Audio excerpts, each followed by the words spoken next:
ना स्पर्श बुक का हिंदी का बड़े भाई साहब का चैप्टर का सारांश में आपको आज बताने वाली हूँ, ठीक है। फिर इसके आगे हम इसके क्वेश्चन आंसर भी करेंगे। तो बेटा जो सारांश है बड़े भाई साहब का, उसमें वो क्या है, चैप्टर कैसा है, आज हम इसमें पढ़ेंगे। तो बेटा लेखक प्रेमचंद्र ने इस पाठ में अपने बड़े भाई के बारे में बताया है। अब बेटा लेखक ने किसके बारे में बताया, अपने बड़े भाई के बारे में बताया, जो कि उम्र में उनसे कितने 5 साल बड़े हैं, परंतु पढ़ाई में केवल 3 कक्षा आगे हैं।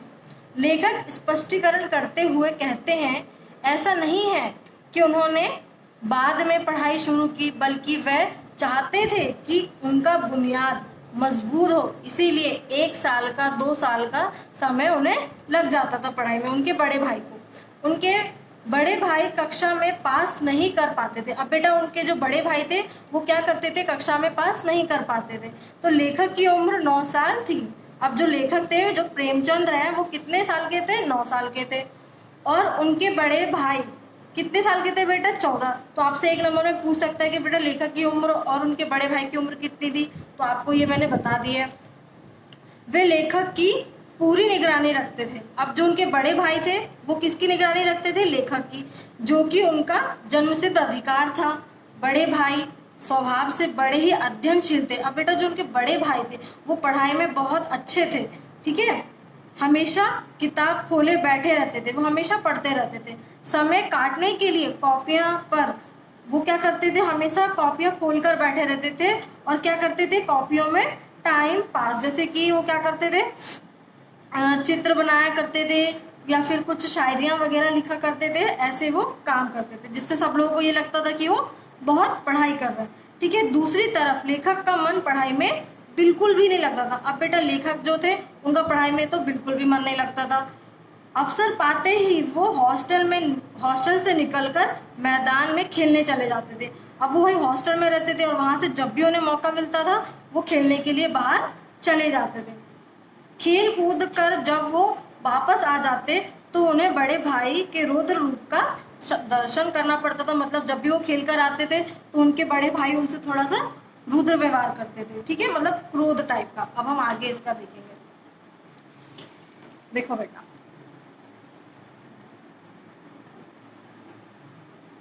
ठीक है, उनके भाई लेखक को डांटते हुए कहते हैं कि पढ़ाई इतनी आसान नहीं है।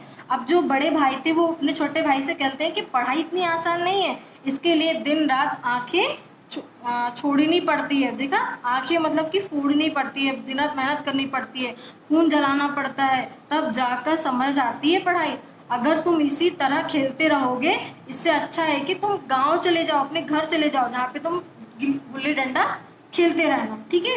और उनके बड़े भाई उनसे ऐसे बातें बोलते हैं, इस तरह यहाँ रहकर दादा की कमाई और उनके पैसे क्यों बर्बाद कर रहे हैं। अभी सब कौन बातें बोल रहे हैं, उनके बड़े भाई। किसको भाई, प्रेमचंद्र जी को, जो लेखक है, ठीक है। ऐसी बातें सुनकर उन्हें रोना आने लगता है। उन्हें ऐसा लगता है कि उनकी पढ़ाई उनके बस की नहीं है। अब जो लेखक जी है उन्हें क्या लगता है कि पढ़ाई उनके बस की ही नहीं है, परंतु 2 दिन बाद वो निराश होते हैं। उसके बाद तो लेखक ने पढ़ाई लिखाई का टाइम टेबल बना लिया। अब जो लेखक थे उन्हें थोड़ी सी बातें लगी, फिर उन्होंने क्या किया बेटा, अपना टाइम टेबल बनाया जिसका वो पालन नहीं कर सकते थे। अब बेटा उन्होंने टाइम टेबल तो बना लिया लेकिन उन्होंने उसका पालन नहीं किया। उनका ध्यान बाहर खेल के मैदान की ओर ही खींचता चला जाता है। इतनी फटकार के बाद भी वो खेल में शामिल होते हैं। अब देखो, इतना डांटने के बाद भी वो खेलने चले जाते हैं। अब सालाना मतलब कि फाइनल एग्जाम आता है बेटा। सालाना परीक्षा में बड़े भाई फिर फेल हो गए। अब जो बड़े भाई थे वो कौन थे भाई, परीक्षा में फिर फेल हो गए और लेखक अपनी कक्षा में प्रथम आए। तो भाई ये कैसा चमत्कार हो गया, ये भी हम पढ़ते हैं। उन दोनों के बीच अब 2 कक्षा की दूरी रह गई। अब पहले कितनी, 3 कक्षा की दूरी थी, अब सिर्फ 2 कक्षा की दूरी रह गई, ठीक है।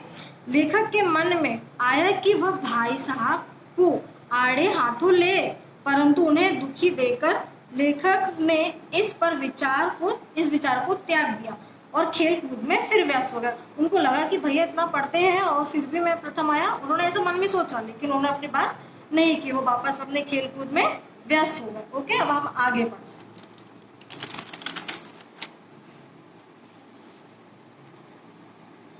ठीक है बेटा, अब देखो अब क्या होता है, अब बड़े भाई का लेखक पर ज़्यादा दबाव ना था। अब जब वो थोड़ा पास हुए तो उनके बड़े भाई ना उनका ज़्यादा दबाव नहीं रहा। एक दिन लेखक पूरे दिन का सारा समय खेल में बिताकर लौटते हैं। अब जो लेखक थे वो क्या करते हैं, पूरा समय एक दिन का खेल में बिताकर आते हैं। तब भाई साहब ने उन्हें जमकर डांटा। फिर उनके जो भाई थे उन्होंने फिर से लेखक को डांटा और कहा कि अगर कक्षा में अव्वल आने पर घमंड हो गया है। अब बड़े भाई को ऐसा लगता है कि वो खेल कर आया तो मतलब पढ़ाई का बहुत उसे घमंड हो गया। तो यहाँ जान लो कि बड़े बड़े आदमी का भी घमंड टूट जाता है। अब ये सब बातें कौन बोल रहे हैं, उनके बड़े भाई।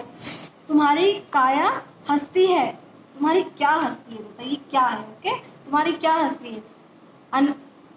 अनेकों उदाहरण देकर उन्होंने लेखक को जताया। अब वो जो बड़े भाई उन्होंने बहुत सारे उदाहरण देकर उन्हें बताया। फिर कक्षा की अलजेब्रा, ज्योमेट्री और इतिहास पर टिप्पणी की और बताया। ये सब सारे सब्जेक्ट उन्होंने बताए कि यह सब विषय कठिन है। निबंध लेखन को उन्होंने समय बर्बाद बताया और कहा कि परीक्षा में उत्तीर्ण करने के लिए मेहनत करनी पड़ती है। ठीक है, स्कूल का समय निकट था, नहीं तो लेखक को बहुत कुछ सोचना पड़ता और उस दिन लेखक को भोजन निस्वाद सा लगा। अब उस दिन जब वो खेल वगैरह ये सब बात उन्होंने सुनी तब उनको जो खाना था वो निस्वाद सा लगा। इतना सुनने के बाद भी लेखक की रुचि पढ़ाई में बनी रही। अब जो लेखक थे उन्होंने इतना कुछ कहा फिर भी उनकी पढ़ाई क्या हुई, उनका जो मन था पढ़ाई में वो लगा रहा और खेल कूद में भी वो शामिल होते रहे, वो दोनों चीज़ करते रहे। फिर सालाना परीक्षा में बड़े भाई फेल हो गए। अब बेटा क्या हुआ, फिर से बड़े भाई परीक्षा में फेल हो गए और लेखक पास हो गए। बड़े भाई ने अत्यधिक परिश्रम किया था और लेखक ने ज़्यादा नहीं, लेखक का अपने बड़े भाई पर दया आ गई। अब बेटा वो फिर से फेल हो गए तो उनके जो लेखक थे उन्हें दया भी आ गई थी। जब नतीजा सुनाया गया तो रो पड़े। अब नतीजा सुनाया गया तो कौन रो पड़े थे, बड़े भाई, और उनके साथ लेखक भी रोने लगे। ठीक है, रोने लगे। अब पास होने की खुशी आधी हो गई थी। अब बेटा पास होने की खुशी उन्हें थोड़ी कम लगने लगी। अब उनके बीच केवल एक दर्जे का अंतर रह गया था। अब बस सिर्फ एक क्लास का फर्क रह गया था। लेखक को लगा कि उनके उपदेशों का ही असर है। अब जो लेखक थे कहीं ना कहीं उनका इतना आगे बढ़ने का कारण उनके बड़े भाई की बातें ही थी।